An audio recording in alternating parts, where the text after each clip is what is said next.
राजा था।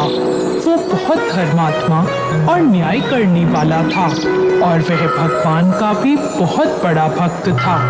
उसने ठाकुर जी का मंदिर बनवाया और एक ब्राह्मण को उसका पुजारी नियुक्त किया। वह ब्राह्मण बहुत ही अच्छा और धर्मात्मा था।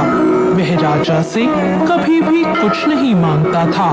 उसके स्वभाव पर राजा भी बहुत प्रसन्न थे और उसे राज मंदिर में पूजा करते हुए 20 वर्ष हो गए थे। उसने कभी राजा से किसी प्रकार का कोई प्रश्न नहीं किया। फिर एक बार राजा को एक पुत्र पैदा हुआ। उसने उसे पढ़ा लिखा कर बहुत विद्वान बनाया और उसकी शादी एक सुंदर राजकन्या से करा दी। शादी की रात को राजकन्या को नींद नहीं आई और वह इधर उधर घूमने लगी। जब वह अपने पति के पलंग के पास आई तो उसने देखा कि हीरे जवाहरात से जड़ी एक तलवार वहां रखी है। उसने उस तलवार को मयान से बाहर निकाला तो वह तलवार बिजली के समान चमकने लगी। यह देखकर वह डर गई और डर के मारे वह तलवार उसकी हाथ से छूटकर राजकुमार की गर्दन पर जा गिरी और राजकुमार का सर कट गया और वह मर गया। वह राजकन्या अपने पति के मरने से बहुत दुखी हुई और वह यह सोचकर बहुत डर गई थी कि अगर मैं सबको सच बताऊंगी तो कोई भी मेरी बात पर विश्वास नहीं करेगा। सुबह होते ही राजकन्या विलाप करने लगी और कहने लगी कि मेरे पति को कोई मार गया। लोग इकट्ठा हो गए और राजा भी आ गया। राजा ने आकर पूछा, किसने मारा है? वह कहने लगी, मैं नहीं जानती वह कौन था, परंतु उसे मैंने ठाकुर जी के मंदिर में जाते हुए देखा है। राजा समेत सभी लोग ठाकुर जी के मंदिर में गए तो उन्होंने ब्राह्मण को वहां पूजा करते हुए देखा। सभी ने उसे पकड़ लिया। ब्राह्मण ने बहुत कहा कि मैंने राजकुमार को नहीं मारा, पर किसी ने उसकी बात नहीं मानी।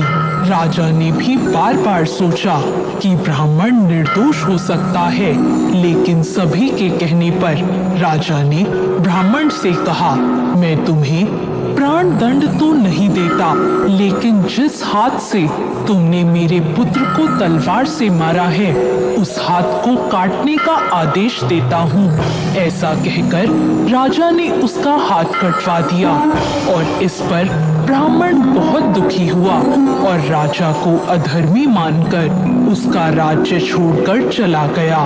उसने फिर बहुत खोज की कि कोई विद्वान ज्योतिषी मिले तो अपने बिना किसी अपराध हाथ कटने का कारण उनसे पूछूं। फिर उसे काशी में एक विद्वान ज्योतिष मिले। वो ज्योतिष से मिलने उनके घर गया तो वो ज्योतिष वहां नहीं थे।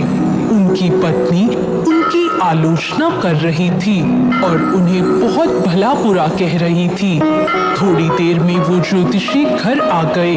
उनके घर आने के बाद भी उनकी पत्नी उनका तिरस्कार कर रही थी, पर ज्योतिषी चुप रहे और उन्होंने अपनी स्त्री से कुछ भी नहीं कहा। इसके बाद वो अपनी गद्दी पर जाकर बैठ गए। ब्राह्मण को देखकर ज्योतिषी ने कहा, कहिए ब्राह्मण देवता, आपका कैसे आना हुआ? ब्राह्मण ने कहा, आया तो अपने बारे में पूछने था, लेकिन पहले आप अपना हाल बताइए कि आपकी पत्नी अपनी जुबान से आपका इतना तिरस्कार क्यों करती है? तब ज्योतिषी ने कहा, यह मेरी स्त्री नहीं, मेरा कर्म है। दुनिया में हम जिसे भी देखते हैं, भाई हो, पुत्र, शिष्य, पिता या कोई भी संबंधी, वो सब हमारा अपना ही कर्म है। अपना किया हुआ कोई भी काम, शुभ हो या अशुभ, हमें भोगना ही पड़ता है। इसलिए मैं अपने कर्मों को खुशी से भोग रहा हूँ। ब्राह्मण ने पूछा, आपने ऐसा क्या कर्म किया था? तो ज्योतिषी ने कहा, पूर्व जन्म में मैं एक कौवा था और आज जो मेरी स्त्री है वो एक गधी थी जिसकी पीठ पर एक फोड़ा हो गया था और फोड़े की पीड़ा से वह बहुत दुखी थी। उस फोड़े में कीड़े पड़ गए थे जिन्हें खाने के लिए मैं इसके फोड़े पर चोंच मारता था, जिसके कारण इसे असहाय दर्द होता था। एक बार इसकी पीठ पर चोंच मारते हुए मेरी चोंच इसकी हड्डी में घुस गई और यह दर्द से तड़प उठी। मैंने भी चोंच निकालने की बहुत कोशिश की, परंतु वह अटक गई और नहीं निकल सकी। इसने सोचा कि पानी में मैं अपनी चोंच निकाल लूंगा और ऐसा सोचकर इसने गंगा नदी में प्रवेश कर दिया। गंगा का प्रवाह तेज होने के कारण हम दोनों बह गए और बीच में ही मर गए। तब गंगा जी के प्रभाव से यह तो ब्राह्मणी बनी और मैं बहुत बड़ा ज्योतिष बना और आज ये मेरी पत्नी बनी है, जो कुछ दिनों के लिए मुझे अपने मुंह से गाली निकालकर मुझे दुख देगी। लेकिन मैंने चोंच इसे दर्द पहुंचाने के लिए नहीं मारी थी, इसलिए इसकी समझ एक दिन ठीक हो जाएगी और अपने पूर्व कर्मों का फल समझकर मैं इसे सहन कर रहा हूँ और मैं इसलिए ही शांत हूँ और उस दिन की प्रतीक्षा कर रहा हूँ जिस दिन इसका स्वभाव अच्छा हो जाएगा। अब आप कहो कि आप यहाँ किस लिए आए हो? ब्राह्मण ने अपना सारा समाचार सुनाया और पूछा, अधर्मी पापी राजा ने मुझ निरपराध का हाथ क्यों कटवाया? ज्योतिषी ने कहा, राजा ने आपका हाथ नहीं कटवाया, आपके कर्म ने ही आपका हाथ कटवाया है। इस पर ब्राह्मण ने पूछा, ऐसा किस प्रकार हुआ? तो ज्योतिषी ने कहा, पूर्व जन्म में आप एक तपस्वी थे और राजकन्या गाय थी तथा राजकुमार एक कसाई था। जब कसाई गाय को मारने लगा तब गाय अपनी जान बचाकर आपके सामने से जंगल में भाग गई। पीछे से कसाई आया और आपसे पूछा कि गाय इधर तो नहीं आई। आपने जिस तरफ गाय गई थी उस तरफ अपने हाथ से इशारा किया तो कसाई ने जाकर उस गाय को मार डाला।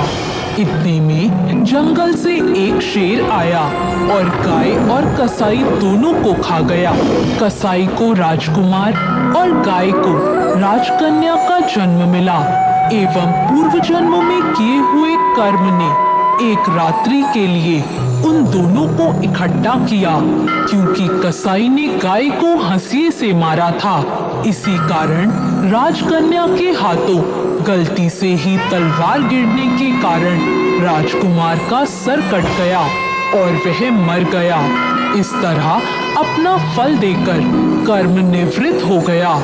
और तुमने हाथ का जो इशारा किया था उस पाप कर्म ने ही तुम्हारा हाथ कटवा दिया।